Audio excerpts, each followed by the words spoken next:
नमस्कार, साप्ताहिक हलचल के साथ मैं हूं शिवानी महाजन। आप देख रहे हैं एसकेआई मीडिया का डेली न्यूज बुलेटिन। खबरों की शुरुआत करते हैं बीते सप्ताह की प्रमुख खबरों से।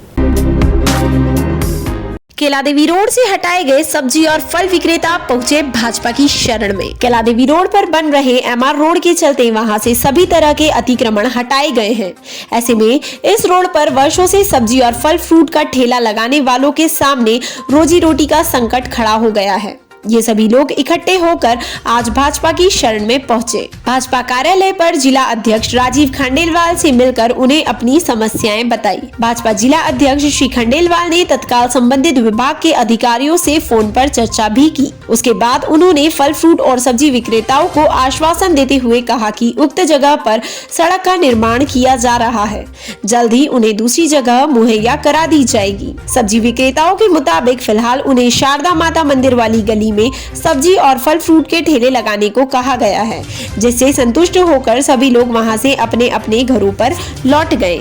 अभी आप यहाँ बीजेपी कार्यालय आए थे तो क्यों आए थे? हम यूँ आए कि केलादेवी रोड पे हम दुकान लगा रहे हैं। नगर निगम वाले बार बार उठा के थैले फेंकते हैं, काटा बाट ले जाते हैं। और अभी परसों आए थे शनिवार को तो बोल रहे हैं कि तुम्हारी पुलिस दोबारा ही हम दुकान ले जाएंगे पूरी तोड़ के। कितने सालों से आप दुकान लगा रहे हैं? कम से कम 14-15 साल हो गए। अभी आप बीजेपी कार्यालय आए तो आपको यहाँ पर अध्यक्ष महोदय ने क्या बोला? अध्यक्ष महोदय ने बोला कि उधर शारदा माता मंदिर रोड पे लगाओ तुम, हम अभी टीम भेज रहे हैं, वहाँ पे तुम्हारा सब सेटलमेंट जमा देंगे। कोरोना काल के दौरान देश के प्रधानमंत्री नरेंद्र मोदी के आह्वान पर लोगों ने थाली चम्मच बजाकर उनकी बात का समर्थन किया था, लेकिन आज वही थाली चम्मच बजाकर उनकी सरकार के निर्णय का विरोध किया जा रहा है। जी हाँ, देवास के कपड़ा व्यापारी संघ ने आज थाली चम्मच बजाकर सरकार के कानों तक अपनी आवाज़ पहुंचाने का प्रयास किया है। कारण है जीएसटी की दरों में वृद्धि किया जाना। कपड़े के कारोबारी और रेडीमेड तथा जूते की कीमतों पर 5% जीएसटी को बढ़ाकर अब 12% किया गया है और यह नई दरें 1 जनवरी से लागू होंगी। इसका सभी कपड़ा व्यापारी विरोध कर रहे हैं। हालांकि देवास में इन व्यापारियों में भी एकजुटता दिखाई नहीं दे रही है। अलंकार मार्केट के व्यापारियों ने तो 7 बजे से लेकर 7:20 तक अपनी दुकानों की लाइट बंद की और थाली चम्मच बजाकर विरोध जताया, लेकिन शहर के एमजी रोड सहित अन्य इलाकों में कपड़ा व्यापारियों की दुकानें रोजाना की तरह खुली रही हैं। देखिए यह रिपोर्ट। सरकार ने कपड़े, रेडीमेड और जूतों पर लगने वाले जीएसटी की दरों को 5% से बढ़ाकर 12% कर दिया है और यह नई दरें 1 जनवरी से लागू होने जा रही हैं। अब इस बात का कपड़ा व्यापारी विरोध कर रहे हैं। जानकारी के मुताबिक समूचे देश भर में कपड़ा व्यापारी इस नई दरों का विरोध कर रहे हैं। देवास के सभी कपड़ा व्यापारियों ने आज अपनी दुकानों पर पोस्टर लगा दिए, जिन पोस्टरों पर स्पष्ट लिखा गया है कि जीएसटी की दरें 5% से बढ़ाकर 12% कर दी गई हैं। इसका बोझ आम जनता पर ही आएगा, इसलिए जनता से भी समर्थन मांगा गया है। कपड़ा व्यापारी संघ ने आज देवास में शाम 7 बजे से लेकर 7:20 तक अपनी दुकानों की लाइटें बंद की और थाली और चम्मच बजाकर अपनी आवाज़ सरकार के कानों तक पहुंचाने का प्रयास किया है। कपड़ा व्यापारी संघ के उपाध्यक्ष हेमंत चावला के मुताबिक थाली और चम्मच बजाकर अपनी दुकानों की लाइट बंद रखकर विरोध जताने का यह जो फैसला है, यह कपड़ा व्यापारी महासंघ का है और आज देवास ही नहीं समूचे प्रदेश में इस तरह के प्रदर्शन हो रहे हैं। व्यापारी संघ ने सरकार से मांग की है कि वह जीएसटी की दरें जो बढ़ाई गई हैं उन्हें पूर्ववत रखते हुए 5% पर ही किया जाए, ताकि इसका बोझ आम जनता पर ना पड़े। लेकिन देवास में यह बात भी देखने को मिली कि अलंकार मार्केट स्थित सभी दुकानदारों ने अपनी दुकानों की लाइटें बंद की और थाली चम्मच बजाकर विरोध जताया, लेकिन शहर के एमजी रोड सहित अन्य क्षेत्रों पर कपड़े की दुकानें रोजाना की तरह पूर्ववत खुली रहीं और वहां किसी भी प्रकार का कोई विरोध देखने को नहीं मिला है।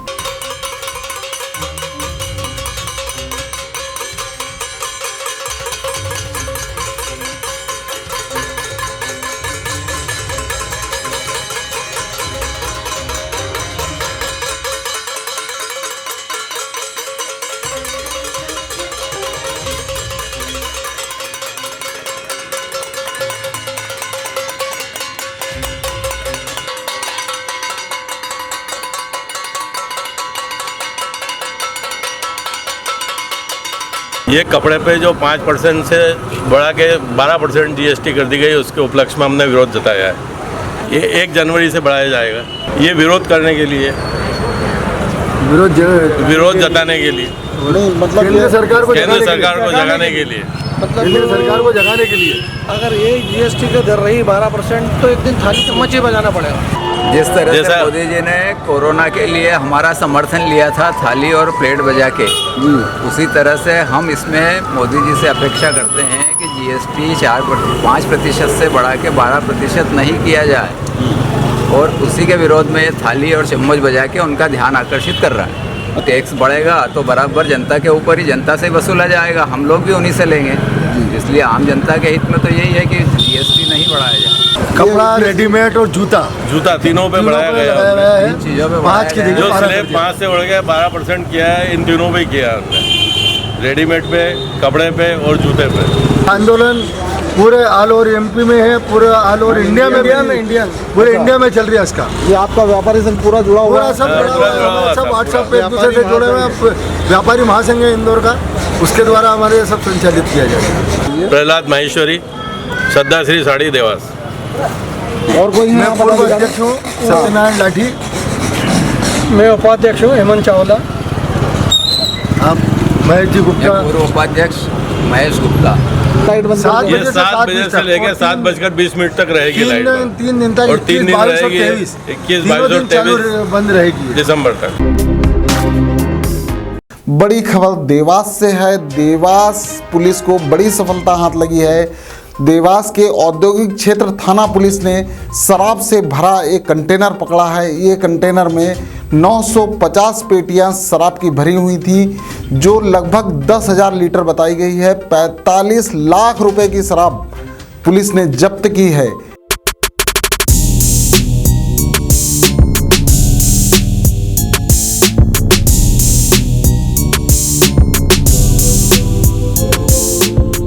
देवास के औद्योगिक क्षेत्र थाना पुलिस ने आज शराब से भरा एक कंटेनर जब्त किया है।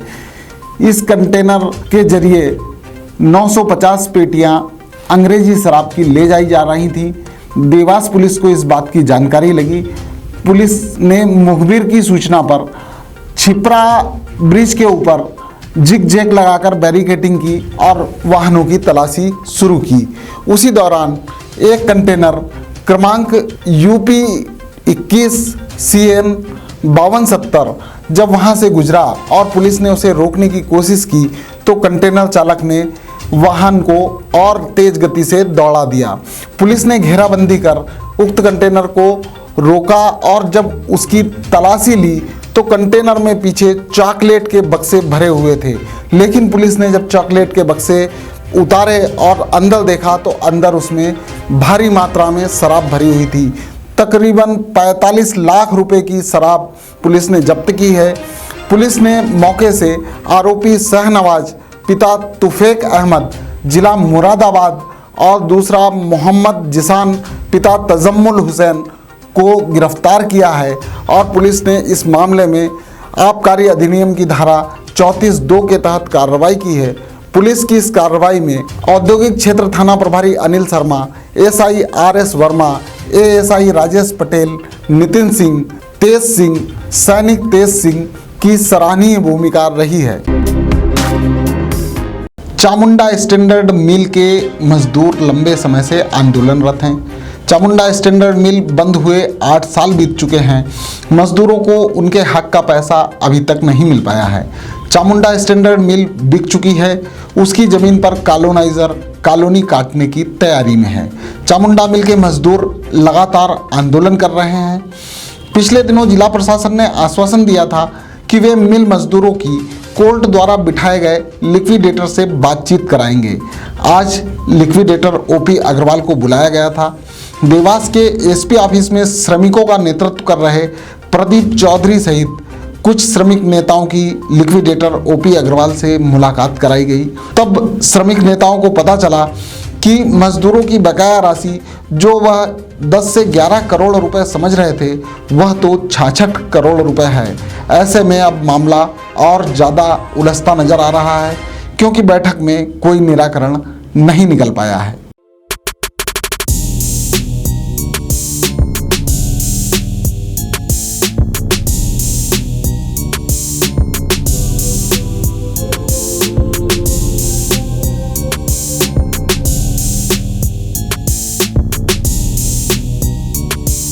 बैठक के बाद श्रमिक नेताओं को पता चला कि अब तक जो समझ रहे थे कि मजदूरों को 10-11 करोड़ रुपए कंपनी से मिलना है, वह राशि 11 करोड़ नहीं होकर 66 करोड़ है। कंपनी पर मजदूरों का 66 करोड़ रुपए का क्लेम है। लिक्विडेटर ओपी अग्रवाल ने बैठक में बोला कि प्रयोजन में हम 11 करोड़ रुपए देंगे। इसे श्रमिक नेताओं ने नकार दिया। प्रदीप चौधरी ने कहा कि 10-11 करोड़ रुपए में मजदूरों के घर पर अगर एक मजदूर की बात करें तो सिर्फ 1 से 1.5 लाख रुपए ही जाएगा। अब यह लड़ाई निर्णायक दौर में न होकर लड़ाई की शुरुआत है। ऐसे में इस बात के कयास लगाए जा रहे हैं कि श्रमिकों का आंदोलन अब और बड़ा रूप ले सकता है। वो आप उनसे पूछिए सर, जो लिक्विडेट कम उससे है आप और प्रशासनिक अमले के सामने बैठे थे, आप कुछ तो निष्कर्ष दिख रहा होगा। मीडिया से बात नहीं कर सकता, मीडिया से बात नहीं कर सकता। क्या कारण क्या है कि मीडिया से बात नहीं करेंगे? नहीं कर सकते। क्या कारण सर? कारण मालूम पड़ा? वो कानून में नहीं है मीडिया से बात करना, हमारे को अलाउड ही नहीं। आपका नाम? सब पता आपको? सर आपका नाम? सब पता भाई आपको। देखिए, जो मजदूर है उनकी काफ़ी समय से डिमांड चल रही थी। कंपनी के साथ उनके कुछ डील्स थे, उसकी डिमांड चल रही थी। आज हमने यहाँ पर जो लिक्विडेटर जो कोर्ट ने जिनको नियुक्त किया है उनको बुलाया था, वर्कर्स को बुलाया था और इनके जो जो इश्यू है उनके ऊपर डिस्कशन किया और लेबर की तरफ से जो डिमांड थी उसको कैसे पूरा किया जा सकता है, क्या लीगल है, कितना भुगतान किया जा सकता है, इसके संबंध में चर्चा हुई है। और कंपनी की तरफ से, कोर्ट की तरफ से जो नियुक्त लिक्विडेटर है मिस्टर अग्रवाल, उन्होंने भी ये कहा है कि मैक्सिमम जो भुगतान जो नियमानुसार वो किया जाए। सर, ये चूंकि मिल के गेट से लेके अब सड़क पर आ चुकी है, कई पिछली बार देखा हमने चक्का जाम भी हुआ था, क्या मानते क्या मजदूर अब परेशान है? ऐसी स्थिति में इतना लंबा समय से इनका पेंडिंग मामला है? परेशानी तो है, इसीलिए सारे लोग आए हैं यहाँ पर, लेकिन जो नियमानुसार है वो नियमानुसार भुगतान किया जाना चाहिए। और चूंकि अब इन लोगों का जो रोजगार का साधन था वो खत्म हो गया, तो निश्चित रूप से लोग जो है मायूस है। सर, बैठक में मजदूरों ने कहा कि आज हमारे पास पैसा नहीं और हम लोग परेशान है, बच्चों की शादी का वक्त है, क्या कोई बीमार है? ऐसी स्थिति में कहाँ का ठोकर खाएगा मजदूर? इनको कोई दूसरा रखने को भी तैयार? ये बात सही है। इन्हीं की समस्याओं को देखते हुए आज हमने इनको बुलाया था और उनका समस्या का निराकरण करने का प्रयास कर। सर, चूंकि उन्होंने खुली चेतावनी दी कि अगर मरना भी पड़े, गोली भी चल जाए तो खाने को तैयार है।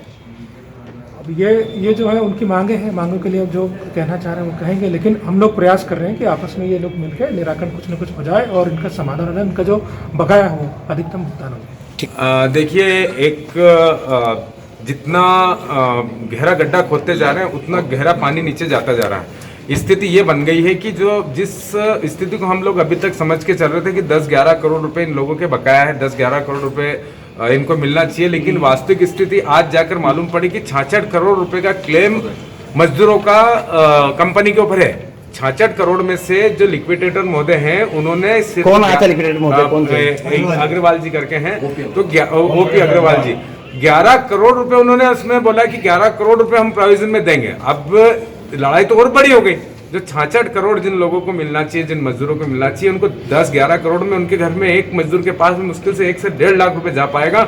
अब ये लड़ाई तो निर्णायक लड़ाई लड़ना पड़ेगी, ये लड़ाई की शुरुआत है। पैसों के चक्कर में एक बुजुर्ग व्यक्ति ने एक वृद्ध महिला की हत्या कर अपनी 3 पीढ़ियां बर्बाद कर ली। जी हाँ, हुआ यह कि जिस महिला के साथ मिलकर 10 साल तक ब्याजखोरी का धंधा किया, पैसों के लिए नियत क्या डोली, उसी वृद्ध महिला की हत्या कर डाली। कहते हैं कानून के हाथ बहुत लंबे होते हैं। अपराधी कितना भी सातिर क्यों ना हो, पुलिस के हाथ से बच नहीं सकता। हुआ भी वही।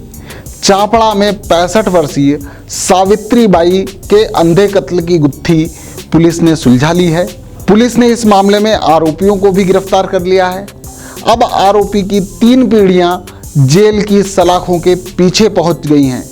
क्या है पूरा मामला, देखिए इस रिपोर्ट में। दरअसल 18 अगस्त को चापड़ा के नेमावर रोड पर एक अज्ञात महिला का शव पड़ा होने की सूचना पुलिस को मिली। पुलिस ने मौके पर पहुंचकर देखा तो प्रथम दृष्टया मामला हत्या का सामने आया। महिला की हत्या की गई थी। महिला की शिनाख्त हनुमान मंदिर के पास नेमावर रोड चापड़ा में रहने वाली सावित्रीबाई पति रामचरण पाटीदार के रूप में हुई। पुलिस के लिए चुनौती बने इस अंधे कत्ल को सुलझाने के लिए पुलिस को काफ़ी मशक्कत करना पड़ी। साइबर सेल की मेहनत रंग लाई और पुलिस के हाथ कुछ ऐसे सूत्र लगे कि पुलिस ने इस अंधे कत्ल की गुत्थी को सुलझा लिया।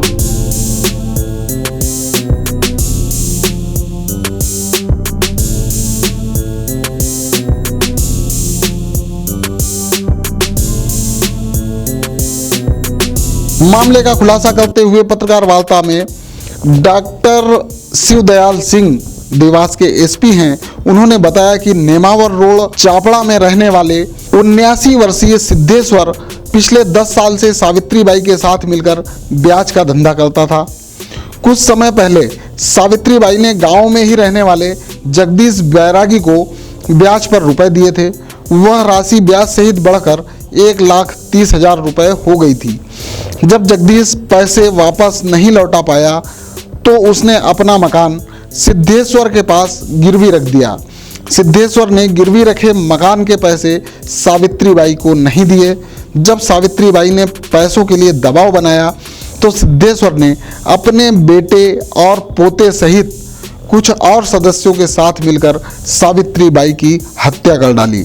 पुलिस ने इस मामले में आरोपी सिद्धेश्वर पिता मिश्रीलाल, देवकरण पिता सिद्धेश्वर, नीलेश पिता देवकरण, हर्षित पिता सतीश शर्मा और नरेंद्र पिता प्रेम नारायण शर्मा को गिरफ्तार कर उनके कब्जे से घटना में प्रयुक्त चाकू, आरोपियों के खून से सने कपड़े, आरोपियों के मोबाइल फोन और जगदीश के घर की रजिस्ट्री व गिरवी रखा हुआ बंद पत्र जब्त किया है।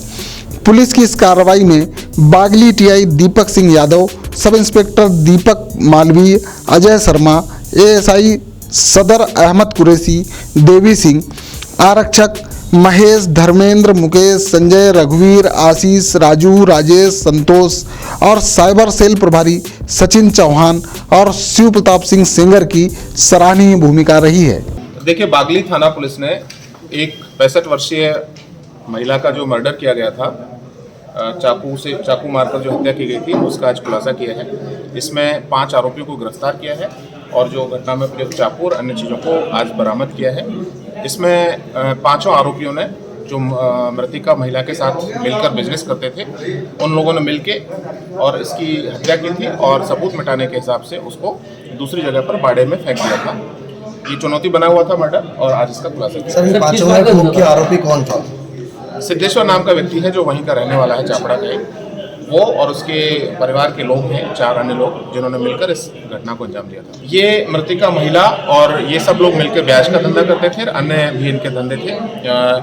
एक गिरवी रखे हुए मकान को लेकर इसकी नीयत खराब हो गई थी और उसको लेकर इसने महिला को अपने रास्ते से हटाने के हिसाब से इसने इसकी हत्या की थी। देवास के लिए आज का दिन उपलब्धि भरा रहा। देवास ने एक और रिकॉर्ड बनाया और यह रिकॉर्ड स्वच्छता के क्षेत्र में ही बनाया और इसमें रही जन भागीदारी। बड़ी संख्या में शहर के बच्चों ने, विद्यार्थियों ने, नौजवानों ने, स्वयंसेवी संस्थाओं ने, अशासकीय शिक्षण संस्था और अन्य संस्थाओं ने, सामाजिक संस्थाओं ने इसमें हिस्सेदारी की और एक इतिहास रच दिया और देवास का नाम विश्व पटल पर एक बार फिर अंकित करा दिया जब golden book of world record में देवास के नाम को शामिल किया गया प्लॉग रन को लेकर। स्वच्छता प्रेरणा महोत्सव के अंतर्गत प्लॉग रन आयोजित किया गया था और जगह जगह इसको लेकर कार्यक्रम हुए। देवास ने बाजी मार ली और अपना नाम दर्ज करा लिया। देवास नगर पालिक निगम कमिश्नर को इंदौर में आयोजित एक समारोह में स्वयं मुख्यमंत्री शिवराज सिंह चौहान ने सम्मानित किया, मतलब देवास नगर निगम को सम्मानित किया। और आज एक कार्यक्रम श्रीमंत कोजीराव पवार स्पोर्ट्स पार्क पर आयोजित किया गया, जहां पर सीधे संवाद के माध्यम से मुख्यमंत्री रूबरू भी हुए और वहां उपस्थित अतिथियों ने इस बात को लेकर खुशी जाहिर की इस कार्यक्रम के द्वारा। देवास ने बनाया फिर एक और record, golden book of world record में दर्ज कराया अपना नाम। स्वच्छता प्रेरणा महोत्सव आयोजन के अंतर्गत देवास के श्रीमंत तुकोजीराव पवार स्पोर्ट्स पार्क पर आयोजित समारोह में golden book of world record की ओर से मनीष विश्रोय ने देवास विधायक गायत्री राजे पवार को यह सर्टिफिकेट प्लॉग रन के लिए दिया। आज देवास में 17.8 किलोमीटर की प्लॉग रन की गई, जो देश की सबसे लंबी प्लॉग रन थी। इसमें 2.5 टन प्लास्टिक एकत्र किया गया। इस प्लॉग रन में 100 से ज़्यादा स्कूल और 25 से ज़्यादा स्वयं सहायता समूहों ने भाग लिया। देवास के अशासकीय शिक्षण संस्था के संचालक संघ के अध्यक्ष राजेश खत्री से मुख्यमंत्री ने सीधे प्रसारण के माध्यम से संवाद भी किया। इस रिकॉर्ड में जिन संस्थाओं ने अपना योगदान दिया, उनका सम्मान स्पोर्ट्स पार्क पर आयोजित समारोह में किया गया।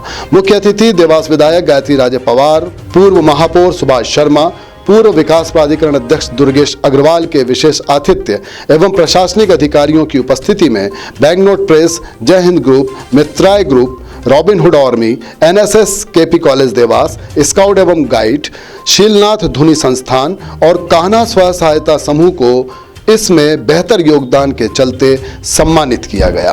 अशासकीय शिक्षण संस्था के सचिव दिनेश मिश्रा, सुरेंद्र राठौर भी मुख्यमंत्री संवाद के दौरान उपस्थित रहे। ज्यादा स्कूल और 25 से ज्यादा संस्थानों की मेहनत का काम है, जो आज एक golden book of world records में मान्य करते हुए हमें दिया है। मेरे लिए बहुत जरूरी है कि इस तरह की प्रेरणा, इस तरह का उत्साहवर्धन करने वाले काम देवास में होते रहें, क्योंकि ये बच्चों को ही नहीं, बच्चों के माता पिता और संस्थानों को भी उत्साहवर्धन करता है। और बहुत ही इम्पोर्टेंट चीज और बहुत ही ज्यादा महत्वपूर्ण चीज इस प्लॉगिंग रन से जो हुई है, वो बच्चों को कचरा उठाने की नहीं थी। आज जिस बच्चे ने जितना भी कचरा उठाया, और वो कचरा मालूम है आपको कितना प्लास्टिक उठाया इन बच्चों ने? 2.5 टन प्लास्टिक आज एकत्रित हुआ है। 2.5 टन पन्नी और प्लास्टिक एकत्रित किया इन बच्चों ने। तो इतनी बड़ी मात्रा में जब प्लास्टिक को इन्होंने एकत्रित किया, तो इन बच्चों के भी मन में भावना जागी है कि अब फेंकना तो नहीं है, क्योंकि उठाना हमें ही है फिर, क्योंकि और कोई आएगा नहीं हमारा कचरा साफ करने के लिए। तो ये थे बीते सप्ताह के प्रमुख समाचार।